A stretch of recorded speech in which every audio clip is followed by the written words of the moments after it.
are back, and guess who's in the house? Is Des with the Z, Mexico's relocation expert. Welcome back to Asphalt Radio. Thanks for being here this morning. Thank you, Jessy. So good to see you, and happy late birthday, by the way.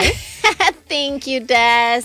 We had such a great time yesterday. It was fantastic. A great dinner. Thank you so much. Yeah. I really, really appreciated it. It was fun. Yes, it was.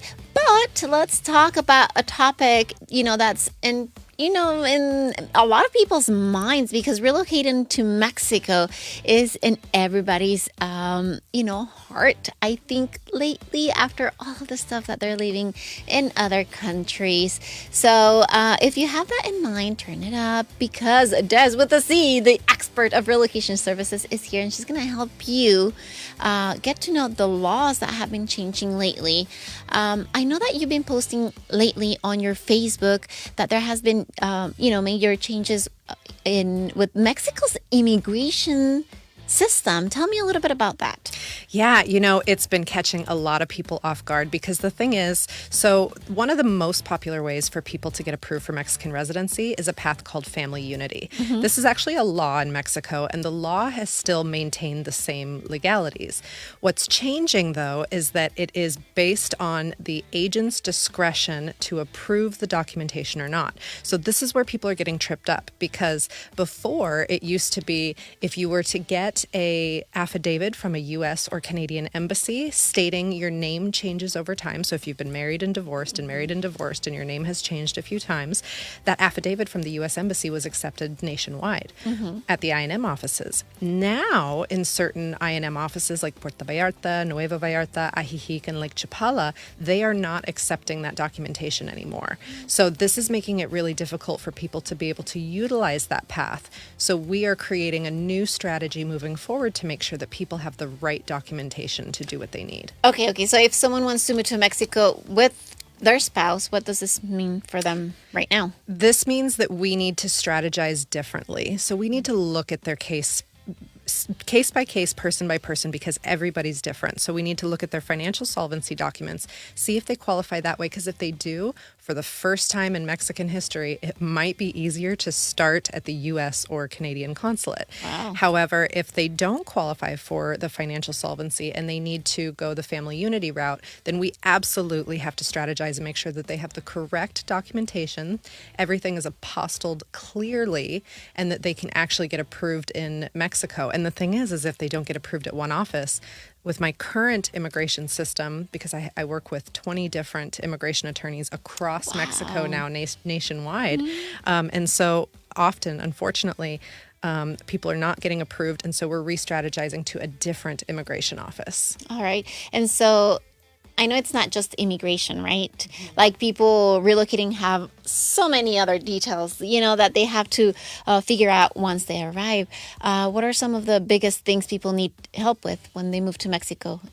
Well, a lot of people are struggling with things like how to find the best neighborhoods, where's the best housing, how can you find a realtor that you can trust, what schools should I put my kids in, can I bring my pets, CFE, all that good stuff. So people need a lot of help with those things. And so that's what my relocation packages actually cover, is start to finish, top to bottom, hand-holding, all the way to where when you move into your place here in Mexico, it's turnkey ready and you can just start living your life in paradise. I love it. You make it so easy. For everyone. It's like, just, do every little step like Des tells you, and you'll be fine. Exactly. Where were you when I came here in 2020? I know.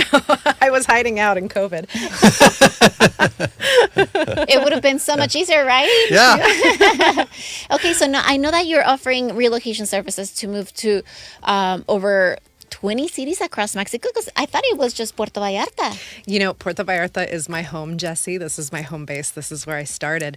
But now, because the people who are moving to Mexico have the same universal challenges, no matter where they go, I decided to expand my business to these 20 plus cities across Mexico. So now I'm in Mazatlan, Ajijic, Lake Chapala, Mexico City, Querétaro, Mérida, Yucatan. I'm all over the country.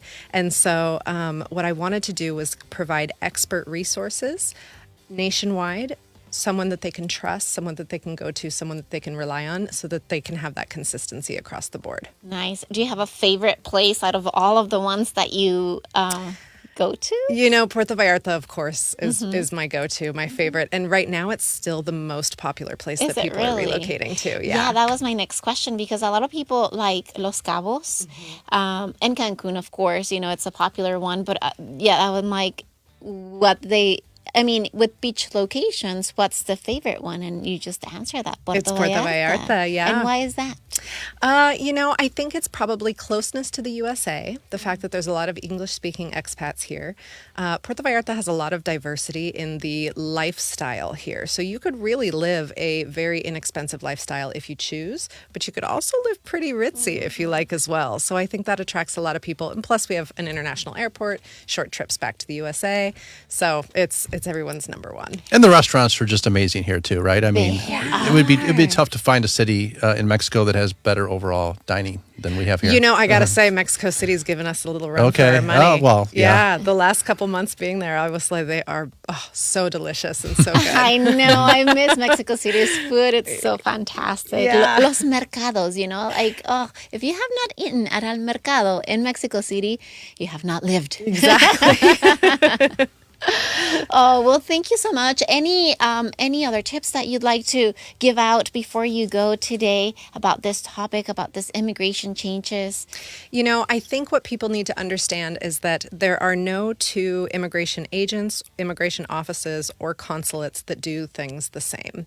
And this is what really trips people up, because they think they can just look online or they can trust Facebook groups and they're going to be able to get the information they need, and then they show up to these offices unprepared, and then they're rejected and disheartened, and they feel like they need to start over. So the goal is that they need to find a credible source who knows what they're doing, who works with the consulates in the US and Canada, who works directly with trusted immigration attorneys across Mexico, and knows the I&M requirements and can over-prepare those documents for people so that they go in and they can get it done, because Mexican bureaucracy is not something you want to try to take on yourself, especially if you're not fluent in Spanish. I love that word, over-prepared. You do need to be over-prepared. And, I have that too. So you know what she's really providing here, Jessy? She's really just taking away the intimidation aspect of the whole thing, right? Yeah, exactly. It really is. Yeah. Well, and I mean, it's so much logistics and so many T's you have to cross, I's you have to dot.